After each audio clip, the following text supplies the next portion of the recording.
Thank you all for making it out to day 3 of the conference. I guess maybe day 4. I hope you all survived dinner last night.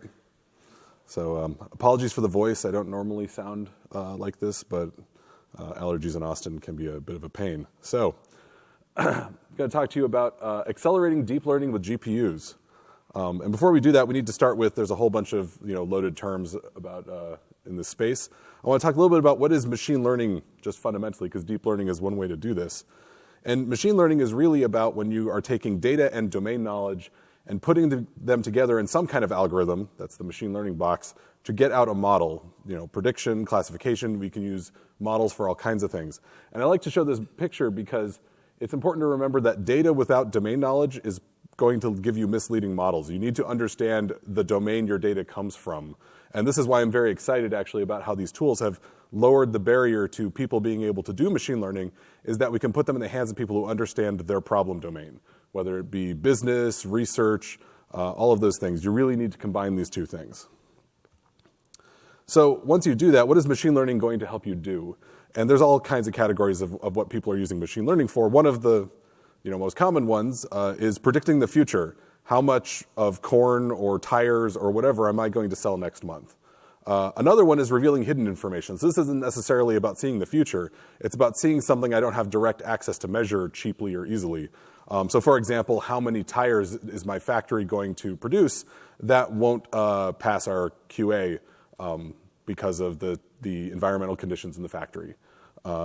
Sometimes you can use it where it's just to identify structure you can't easily determine from the data set.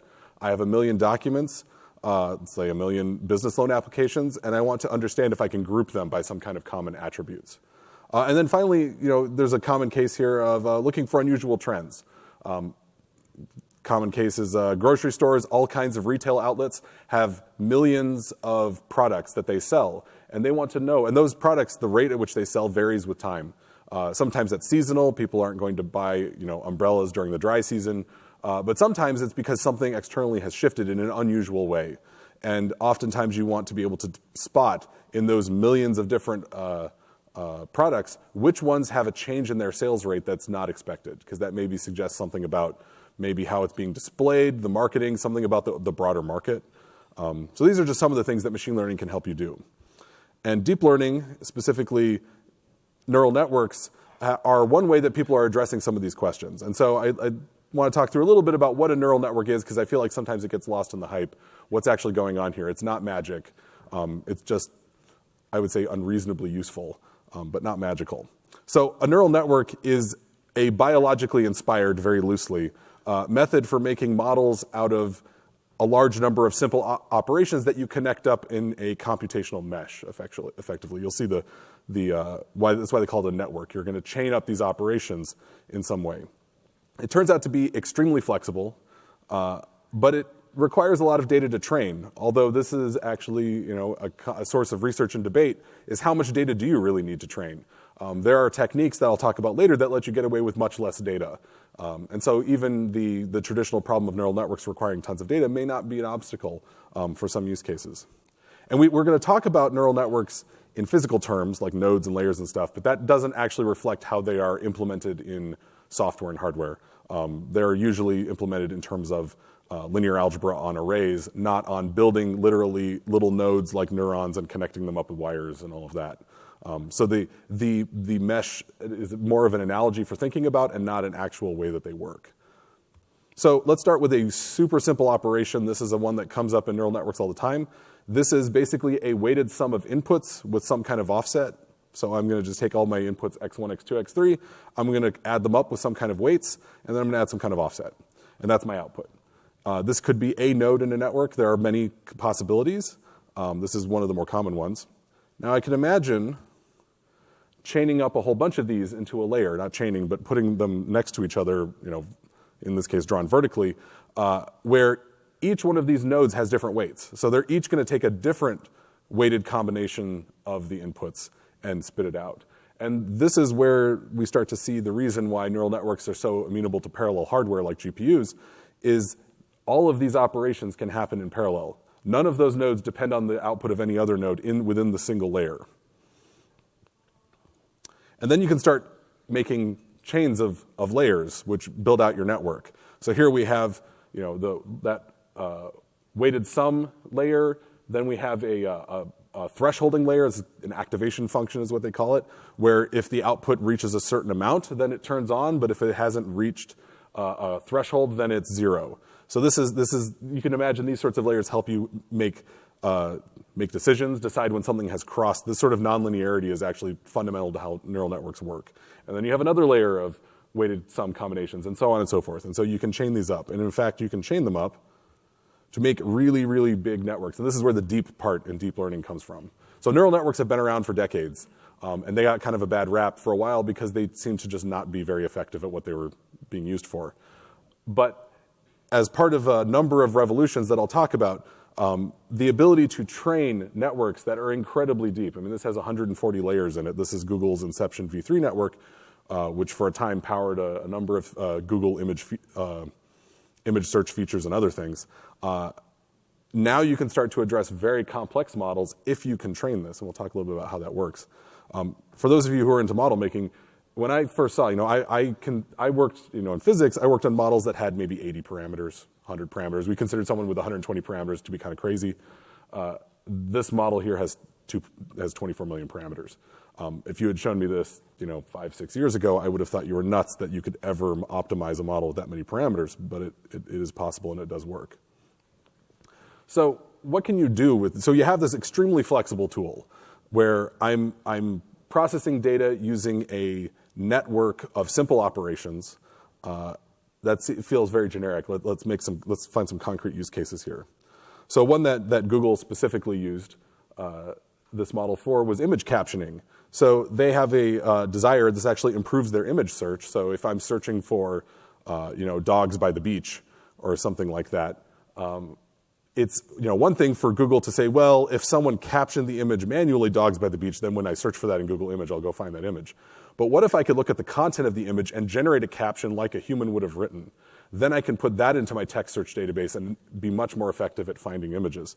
And that's what they did. They gave it a bunch of images that had been manually captioned by people, and then were able to generate an automatic caption for this one over here. This is pointing out that a dog is sitting on the beach next to a dog. Maybe not the most elegant way to describe that, but it would certainly allow you to search for an image like this much more easily than if you had to wait for someone to manually caption it. Another one is speech synthesis. And so there has been lots of attempts at speech synthesis. Typically, they involve taking recorded phonemes, units of sound, and gluing them together. WaveNet, which was done by DeepMind, let me see if I can play the audio here. Aspects of the Sublime in English Poetry and Painting, 1770 to 1850. So the amazing thing about that, which you might think, okay, that kind of sounds like a computer, but it's a lot more natural than many other speech synthesis systems, and what was more amazing was that they were able to generate it sample by sample from a neural network. It wasn't just gluing together large sound units. It was actually generating every single point in that waveform all the way down to millisecond scale with the neural network. And so that allows them to get all kinds of subtle details more correct about how we transition between vowels and consonants, about where we put breaths, where we breathe when we're speaking. All of these things the network picked up. And they could actually train a single network to imitate 100 different speakers. They found actually having a single network able to imitate different speakers made it even more robust. And so you could have this network, speak different languages and all kinds of things. And this is sort of one of the more amazing recent things. I would encourage you to go take a look at it. They have a ton of example audio. You can use this to also synthesize music. Another really fun use of deep learning, again in this sort of generative approach where I'm not trying to predict something, I'm actually making new data using a neural network, is style transfer. And so style transfer, you take a network and you train it on the style, in this case of an artist, and then you feed in an input, which is a painting by a different artist. And the network will transform it into something that has the style of the artist it was trained on. So for example, you start with the Mona Lisa as an input, and you feed it to a network that was trained on all of Picasso's paintings, and you get out the thing on the left. You train a network on Van Gogh and feed in the same Mona Lisa, and you can get out that painting. And it's just kind of amazing to see that many of the stylistic attributes, Now, if you were an art expert, you get in real close here, you're not going to think that that thing on the right's a Monet painting. But it is amazing, even just superficially, that it's able to extract style pieces from one painting and apply it to another. So a lot of this is if you had showed me this, 12 years ago, like the keynote mentioned, it would blown my mind. I wouldn't have thought any of this was possible. So what happened? What happened in that time to make all of this suddenly possible? And it was really a collision of 4 different effects that helped, I think, spawn a lot of this. One of them was just the availability and the ability to work with much bigger training sets. Things like ImageNet, which are millions and millions of images that have been tagged, have helped push a lot of the image applications forward immensely. Just being able to process that level of data required a lot of the sort of big data technologies that have come into existence. Then you combine that with faster and specialized hardware. So CPUs have gotten more cores. They've gotten SIMD instructions that allow them to operate on multiple values at the same time. GPUs have transformed from things that are just for rendering polygons on your screen into general purpose array processors. Now we're starting to see people designing actual custom chips specifically for deep learning. All of these things have collided then with these much bigger data that now I have the hardware, I have the information. What is the last thing? 2 things I need is I need algorithm research. There has been a tremendous explosion of research in this area that really was fueled by the fact that these researchers had access to better hardware and bigger training sets. And then finally, almost all of this work has appeared in the form of open source tools. And so the tooling helps the researchers with the hardware and the big data run in this virtuous cycle of improving the ability of neural networks. And so all of these factors kind of started from different places but helped collide into creating this sort of big bang of deep learning work. So one example of specialized hardware I'm going to talk about here is the GPU. Now the GPU, as I mentioned, began life as a thing for rendering polygons. It was doing a lot of low precision arithmetic because if you're rendering an image, you don't need the level of precision that you might need for some kind of physics simulation. But it was a lot of parallel floating point hardware paired with very high bandwidth memory. And so if you are processing large amounts of data in a sort of, I want to maximize throughput. I don't want to necessarily be, like your interactive Microsoft Word application, but I'm trying to pump data through. GPUs happen to have an excellent architecture for deep learning. Not initially really designed for deep learning, but they happen to work for it extremely well. And so that's where we saw a lot of initial benefit here. One thing to point out, by the way, so this is the card actually that we're giving away at the end of the keynote. Which, if assuming NVIDIA ever has it in stock, it's $3,000. If you look back historically at the top 500 supercomputers, the top supercomputer in the year 2000 was about this thing, about the speed of Titan V, sorry. That computer, however, cost $110 million at the time, which is about $160 million in today's dollars to build. So you can now put one of these under your desk. And that's part of what's changed dramatically is the fact that computing hardware has gotten so cheap. And this is one of the first generation to have actual dedicated hardware inside of it for deep learning. There are other specialized hardware. Google has a TPU. Intel has a couple of chips that I think they're coming out with. Everyone's trying to get into, now that we see that deep learning is such a powerful use case, they want to make hardware work better on it. In the case of the specialized hardware on the GPU, the Volta card adds special tensor cores. Because that matrix multiplication that I was showing you earlier is such a common operation in deep learning, they have a special low precision matrix multiply part of the card, which runs 10x faster than the rest of the card. And so this is taking advantage of the fact that deep learning is about low precision, high throughput, not necessarily high precision. So talking about the software, the other thing that I think has sped up the innovation here is that the layering of the software allows a bunch of different groups to focus on optimizing the things they're good at. So down at the bottom of the hardware level, we have things like multi-core CPUs or extremely high core count CPUs like the Xeon Phi, and we have GPUs. And so all of these manufacturers are desperately trying to increase the performance of all of this hardware, targeting applications like deep learning. On top of that, those hardware manufacturers typically make what I would, sort of low-level, high-performance libraries. And so the experts at Intel can make MKL go as fast as possible on their chips. The experts at NVIDIA can make cuDNN work as fast as possible on their GPUs. MIOpen is AMD's. All of the hardware manufacturers are pairing this hardware with highly optimized libraries. And the nice part is then that lets the people above that, the PyTorches, TensorFlows, the deep learning frameworks that are trying to optimize tensor math, use those primitives. And that means that they don't have to be experts in the hardware. They just use the tools that have been given them by the layer below. And I will say that the difference between tensor math and neural networks, this is a little bit fuzzy. But what I'm trying to highlight here is that you can use things like PyTorch and TensorFlow for not deep learning. You can use them for general machine learning for just fast array computation. Whereas things like Keras and Caffe and TF-Learn are really just specifically for neural networks. And so I'll talk a lot about Keras. Keras was designed to target several different tensor math libraries, historically Theano and TensorFlow, and then adding in CNTK.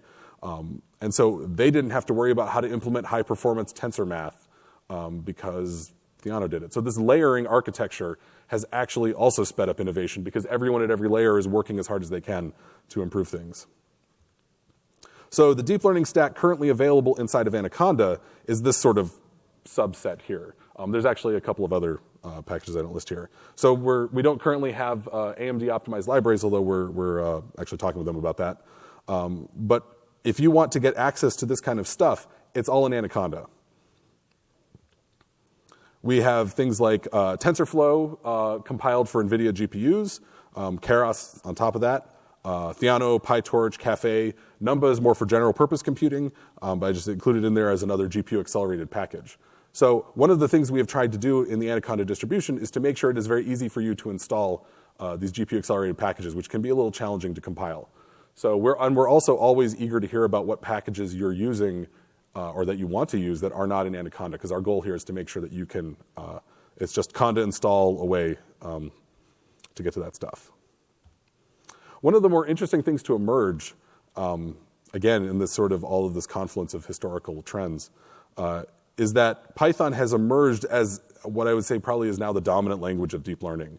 Although these libraries are implemented in C and C++ and all kinds of other things, the interface to the data scientist, and here I'm just showing, this is a fragment of building a model to classify handwritten digits. On the left is TensorFlow, directly, Keras, PyTorch. I could have kept going. It's gotten to the point now where basically every popular framework has a Python interface. And so this is a great place to be if you are a Python data scientist, is you now have access to all of these tools in a language you're comfortable with. There's also one of the powers here is that then this means that you can combine this with other tools like Jupyter. So a very popular way to create what I call an executable narrative. In fact, The Atlantic recently had an article about this as sort of becoming a growing trend in sort of science, is the idea that I want to combine a description of the experiment I'm doing with the actual code to run it, to help someone reproduce it, to help me go back and understand what I did 6 months later.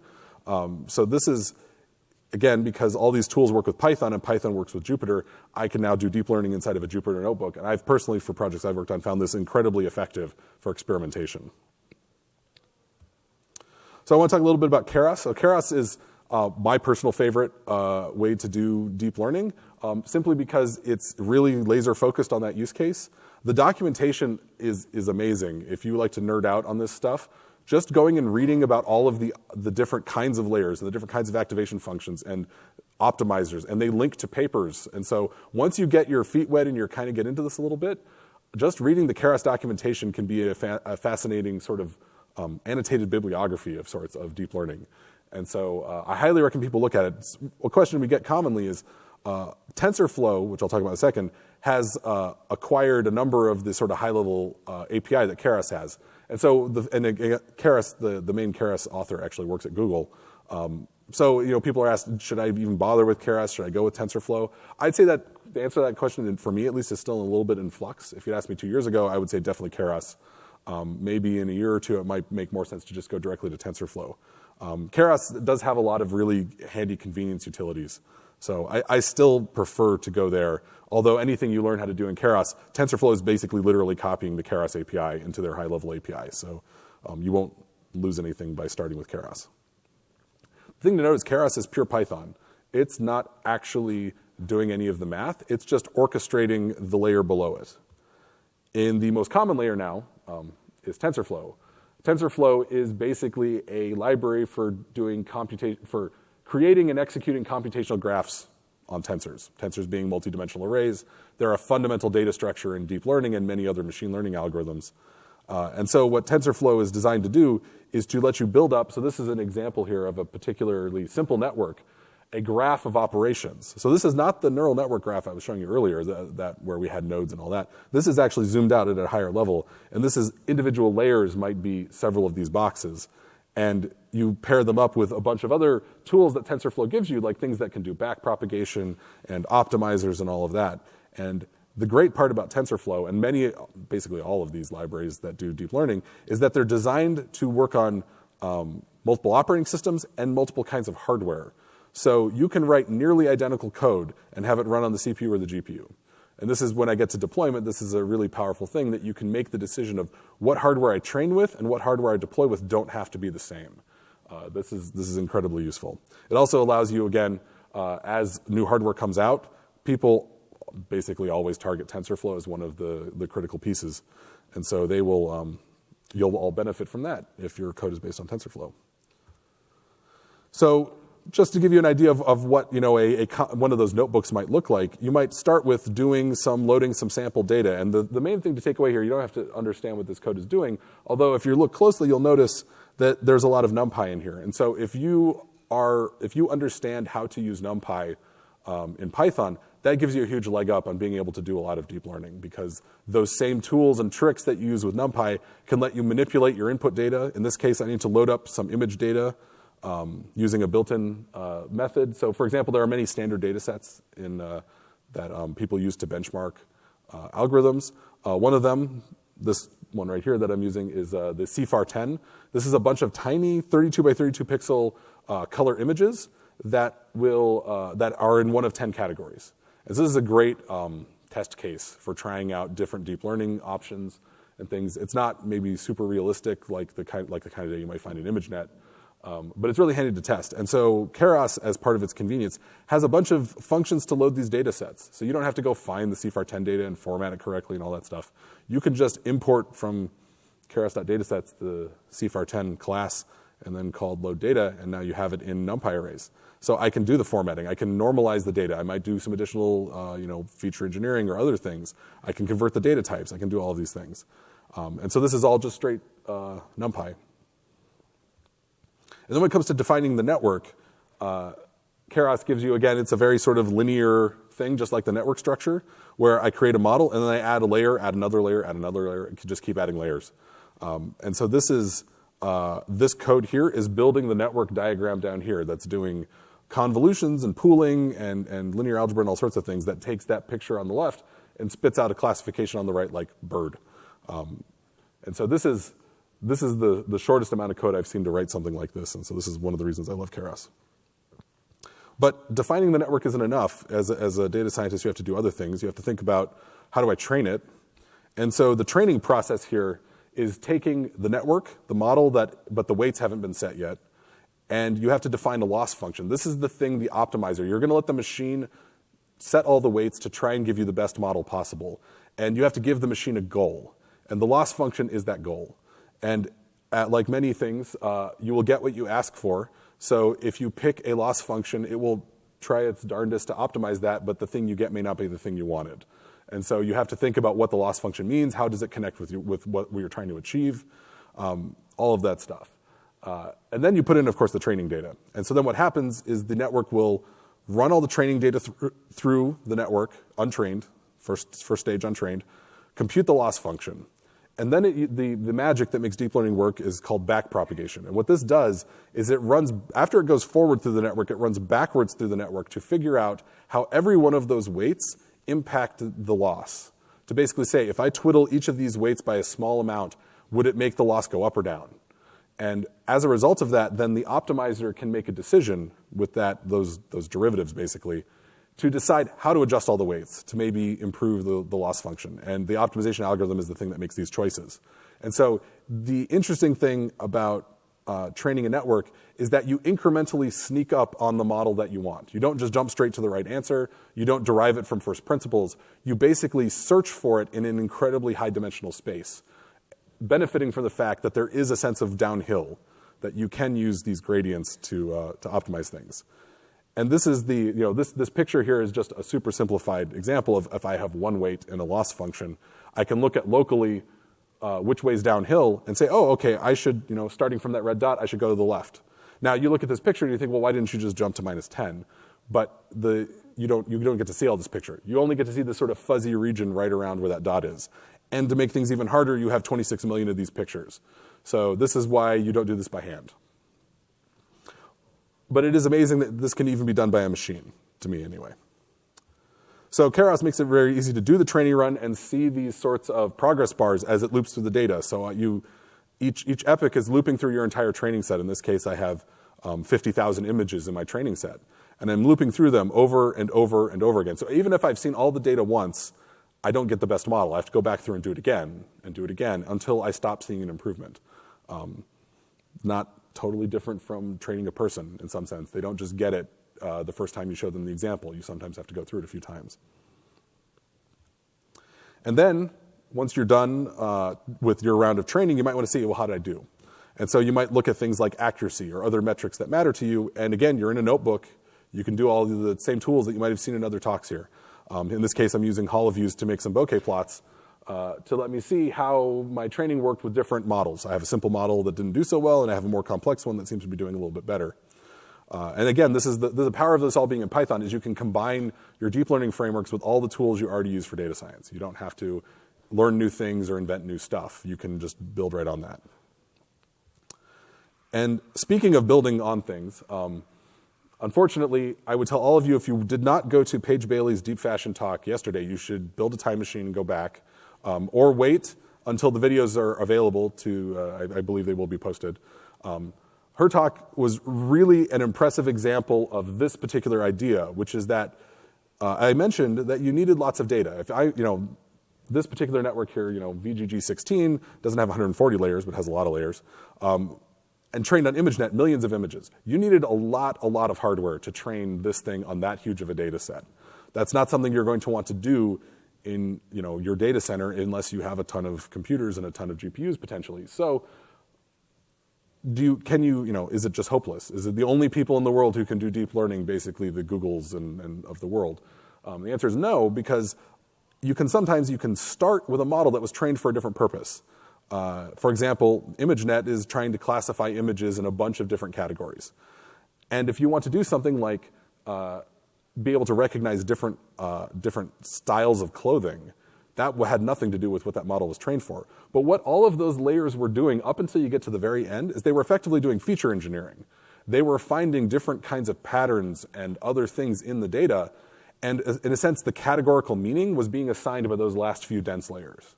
So you can take this pre-trained image, peel off the top layers and put in your own.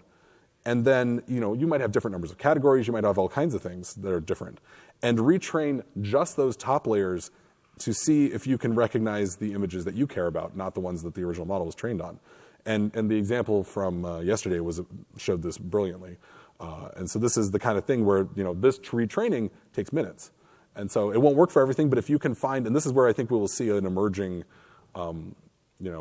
additional, arrow into that big bang of deep learning is as people start sharing models trained on huge data sets that people can start to adapt to their problems. So you're not starting from scratch necessarily. There's a lot of power here, and this is something I think we're only just now starting to understand how to exploit. Another thing that often comes up is one GPU is great. What if I have more? And that does come up because you can if you're lucky enough to find two of these things, you could have two, or you might have 8 or 16 or something in a huge server. Can that help accelerate training? Is this scalable to many GPUs? And the answer is yes and no. It depends on the problem. A common way that, and Keras makes this super easy, I forgot to put the thing up there, the more recent versions of Keras will actually take your model and can transform it into a multi-GPU model where when you're training the data set, you train it in batches. Those batches can all be processed separately. And so what you can do is actually have the model split the batch in half, send half to each GPU. Each GPU has a complete copy of the model, and then they'll combine results at the end and figure out how to update the weights. So I will say that in practice, this has not always been, in part, unless your model is very complex, this has not always given me anything remotely resembling linear scaling, but it is an option, and it will work in certain cases. So I wanted to mention that this is available. Another way that people sometimes do this is they'll split the model itself. TensorFlow lets you actually pin pieces of the network onto different pieces of hardware.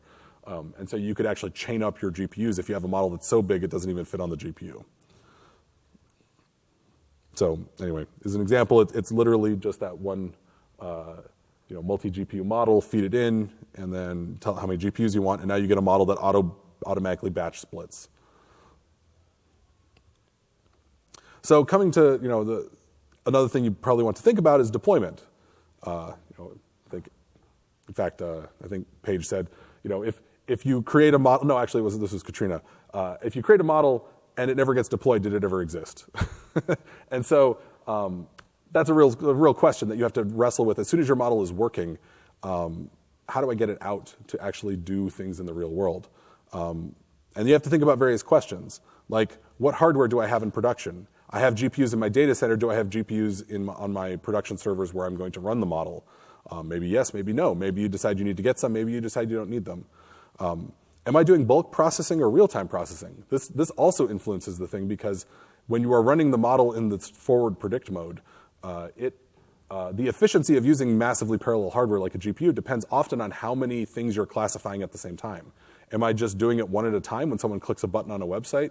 Or am I batch processing all of the orders from last night? That case will benefit from an extremely large parallel piece of hardware, whereas the former may not. What is the performance requirement? This is, how fast does it need to be? If it's incredibly complicated to make your model go super fast, but you don't need it to do that, you don't need to add that complexity to your deployment. This is also coming up as we start talking about models for use in mobile and IoT and other things, does the model need optimization either in size or in speed? You can imagine that 26 million parameter model, all those weights that you have to load onto whatever device is going to run this model are huge, and people might object to your mobile app or whatever suddenly having a 700 megabyte download because of this new cool model that you added to it. So you often have to think about things like, do I need to make the model smaller? You'll see a pattern where you will actually keep making the model bigger until you get good accuracy, and then start trying to slim it down in strategic ways and see if you can still retain that accuracy. And then the other question you should ask is, how do I package the model? How do I get it out with the right dependencies?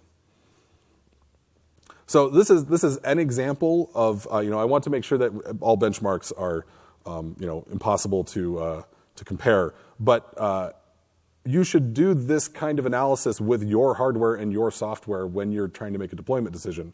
In this case, I took a Titan XP and a 8-core CPU that's not particularly spectacular, and did a comparison of how fast could I do the inference versus how big was my batch of things I was inferring at once. And you can see down when I start at 1, the GPU in my case was only 30% faster than the CPU, and quickly grew to 10x once my batch size got big enough to saturate the GPU.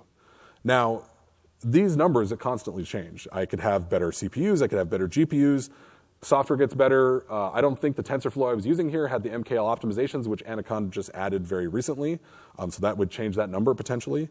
But the principle here is really do the analysis with the hardware you have. And again, I just did this in a notebook. It's not particularly hard to do, but it can help answer a lot of questions about deployment. On that optimization thing, if you're on the GPU, NVIDIA has a great tool called TensorRT, which is designed to take a trained model and crunch it down and optimize it specifically for deployment.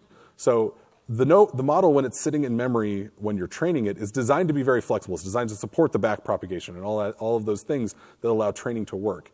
If you are going to then take that finished model and only run it in the predict direction, you don't need all that flexibility.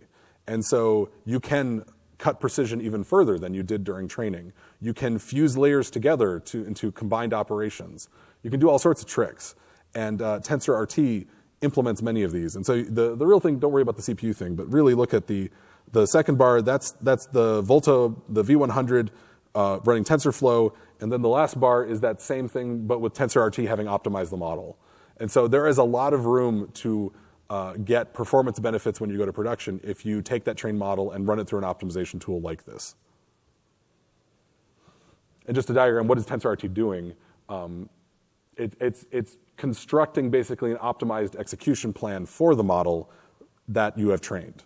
And then that optimized plan is what goes to production, and then you just have the TensorRT runtime running in your, whatever. You don't necessarily need a giant GPU. It might be a smaller one. It might be a mobile one. It might be in a car.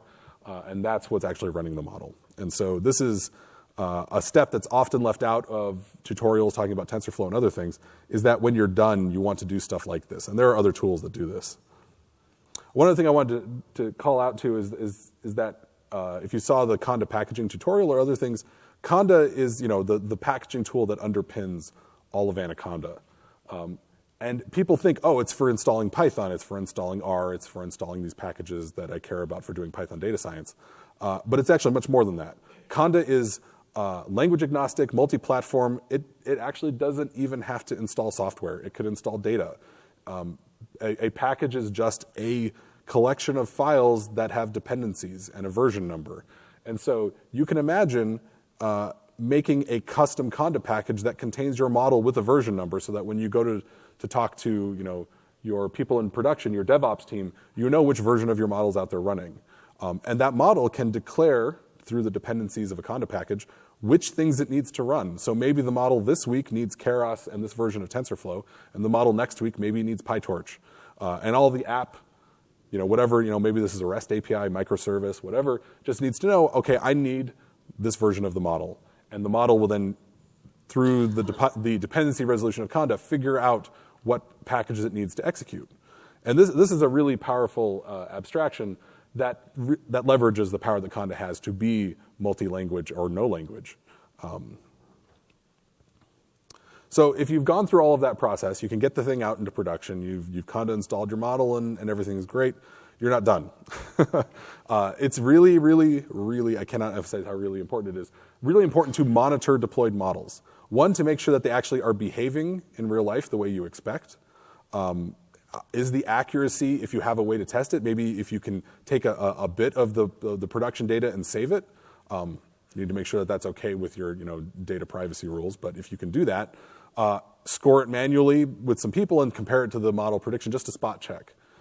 Are you getting roughly the accuracy that you expected during training? Because this is where you will discover whether or not the live stream of data resembled your training data or not. If you have a way to get feedback from whoever is using this model, if someone can look at that and say, this doesn't make sense, or why did this result come back, and they can flag it, those incorrect predictions are gold. You want those coming back to the data scientist to be folded into the next generation of the model. You want to maybe consider keep expanding your training data. Maybe you only had so much training data when you started, and as the model is running in deployment, you can be using more training data and more of your experience to make a better model that you can then roll out. And as I mentioned, you want to make sure, there's a lot of discussion about data privacy, rightfully so, and security and other things. Make sure as the data scientist that you are operating within the rules of both the country and the organization you're in. So there's a lot of ethical issues here that you want to make sure when you're looking at user data that you're not violating, but within the constraints that are allowed, you want to be able to use that data to improve your model. The other thing to keep in mind is that this isn't just a yes or no, does it work? What will often happen is that the world moves, the world changes very slowly, and the things that your model was assuming about the world no longer hold exactly true. Sometimes the way the data is even being collected changes. And so it may be a measurement thing, it may be people change. And you will see your model start to degrade in accuracy almost always. And so you want to have this monitoring in place to know when that's happening so that you can retrain with fresher data. As mentioned, you want to version your models just like you version software. So you should definitely try this at home if you have access to the hardware. I get a lot of questions from people about if I want to get started with deep learning or GPU accelerated computing, how do I get started? there's sort of the space of what's possible and the space where I think you'll have a better experience. And I would say, generally speaking, you want to be doing your GPU computing on a Linux machine. You can do it on Windows. There are lots of reasons why it can be suboptimal. So if you have access to, in the cloud or in other places, a Linux server with a GPU, I would strongly recommend you go that route rather than Windows. For Anaconda, so you may see that there's, NVIDIA has the CUDA toolkit. You actually don't have to install the CUDA toolkit to do CUDA on Linux. You just need a current official NVIDIA driver. Unfortunately, Ubuntu ships with a open source clone of the NVIDIA driver that does not really operate CUDA correctly. So you need to make sure you get the actual NVIDIA driver. There are instructions on how to do that. But once you do that, that's all you need. You don't need the whole CUDA compiler or any of that stuff. Anaconda packages all the parts of the CUDA toolkit that you need. And then in terms of hardware for deep learning, I generally suggest for learning, a GeForce card is fine if you can pry them out of the hands of the cryptocurrency miners. They're 8 to 10, 12 gigabytes of memory, so that's good enough size to do some interesting stuff. Something like a GeForce 1080 is something I think is pretty good. Those MSRP should be around $600, but again, you can never find them.